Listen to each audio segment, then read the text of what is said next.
So we are going to move on to our next numerical, which is also a piping network numerical. Our piping systems deliver water at 25 degrees centigrade. So water at 25 degree centigrade having density of 997 kilogram per meter cube, and the dynamic viscosity is equals to 0.891 into 10 exponent minus 3 kilogram per meter dot second. So water delivers at 25 degrees centigrade from pressurized tank number 1. So this is tank number 1 and this is tank number 2. 1 and 2. Initial plastic pipe diameter. So we have got a plastic pipe. Okay, diameter of plastic pipe is dp is equals to 2 centimeters. So this 2 centimeters is equals to 0.02 meters. Has a sharp entrance at inlet. So we have got a sharp entrance. So KL number 1. A fully open globe valve.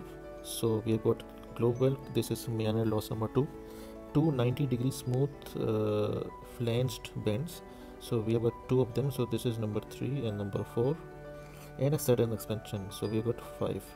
So we have got 5 minor components joined in plastic piping system.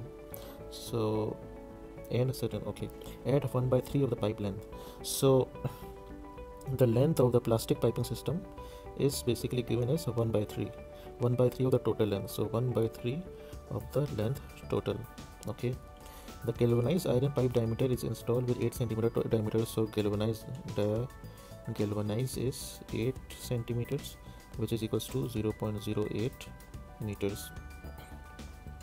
And there are 2 miter bends. So for GI we have got number 1 bend, miter bend, number 2 miter bend, and a fully open angle valve, and then we got an angle valve number 3 and a sharp exit. So we have got 4.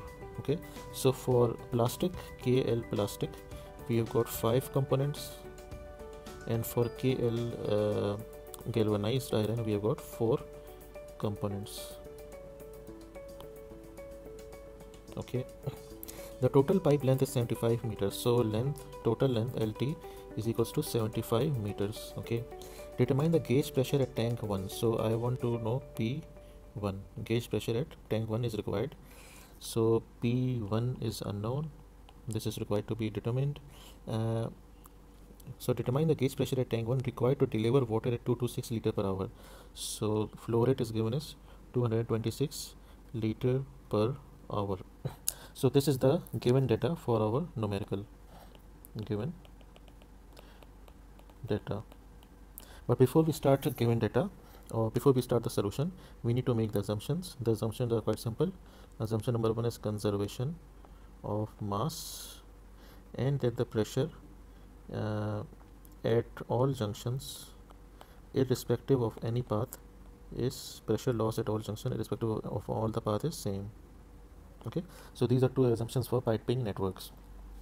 So now we have 2 systems. So we have got 2 tanks, and then we have got 2 piping systems. One is the plastic and one is the galvanized iron, and each of them have different minor loss components attached.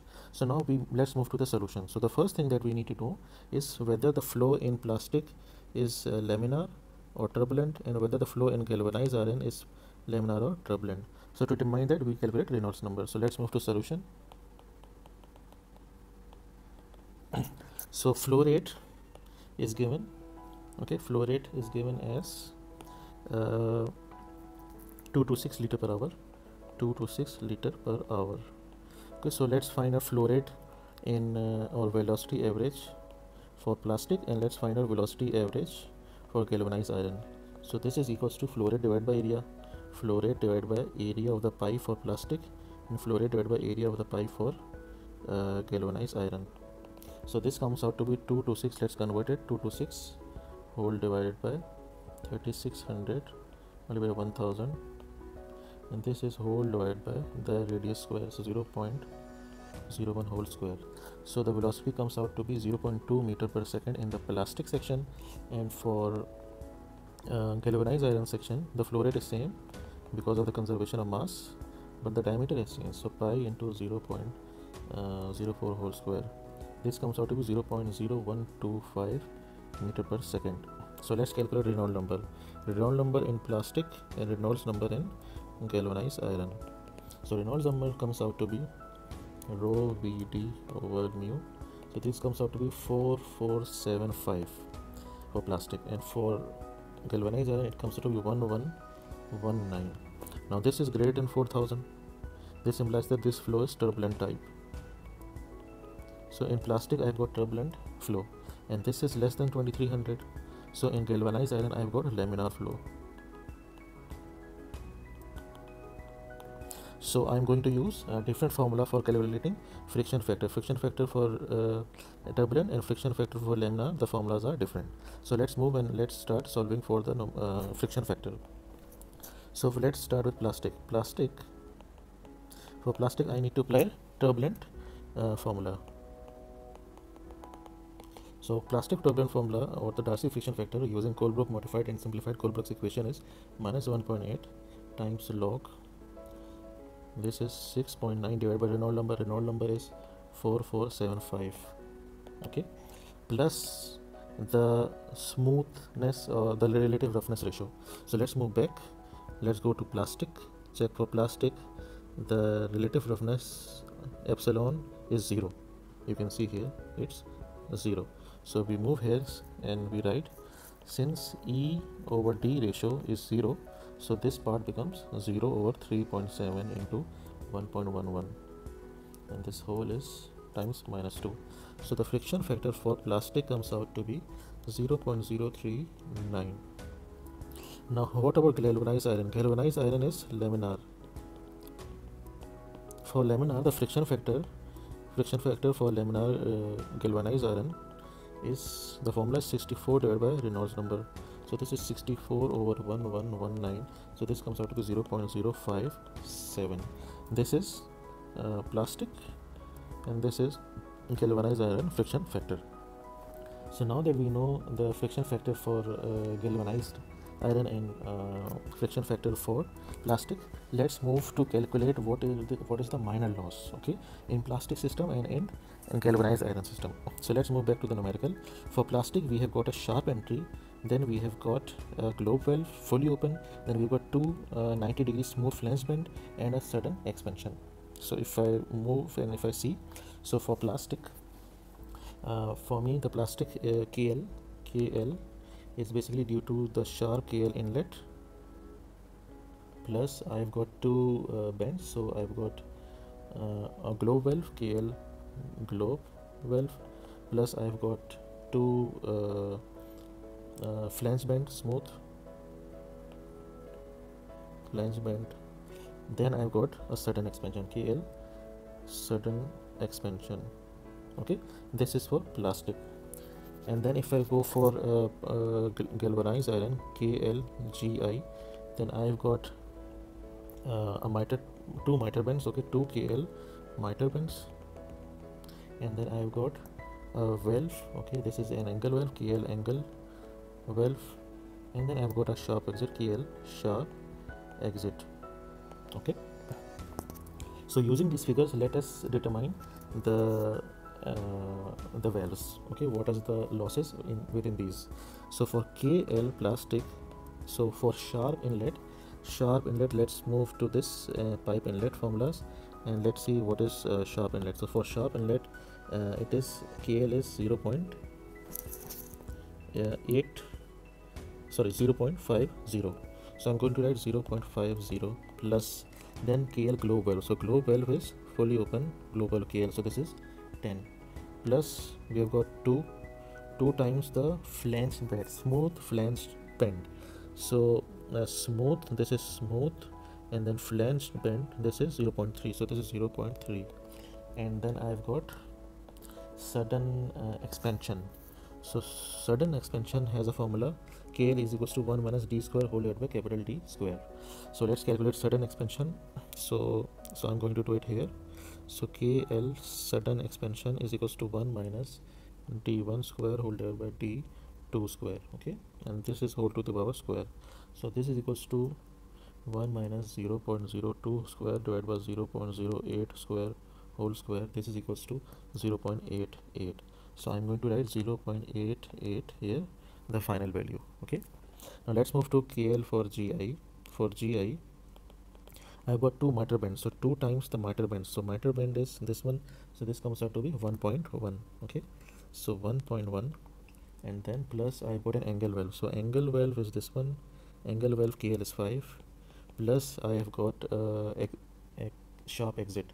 So for sharp exit, let's move to here, sharp exit, pipe exit, and then we've got sharp edge exit. So KL is equals to alpha. Okay, and our alpha here in this case is fully laminar.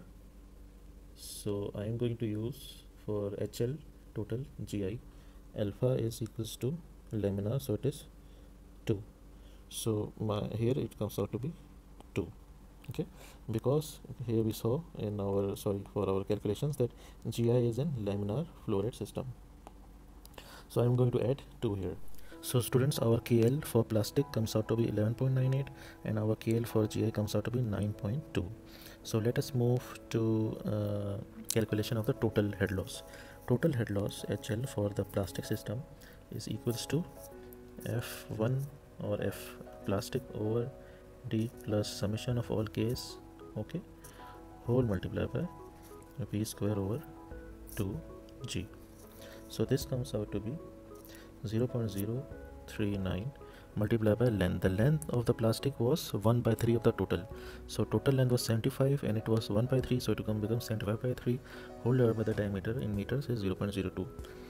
Plus we got the KL for 0.5 plus 10 plus 2 into 0.3 plus 0.88 whole multiplied by V square over 2G. V square velocity is 0.2 whole square divided by 2 into 9.81. So head loss for plastic HLP comes out to be 0.124 meters. Now let's, using the same method, let's calculate it for head loss for galvanized iron GI. This is equals to, so the friction factor for GI is 0.057 multiplied by the length of the GI. Since the total length is 75, okay, the length of the plastic is 75 by 3. So this length of GI, this is plastic, this is GI, so the GI length is basically 75 minus 75 divided by 3.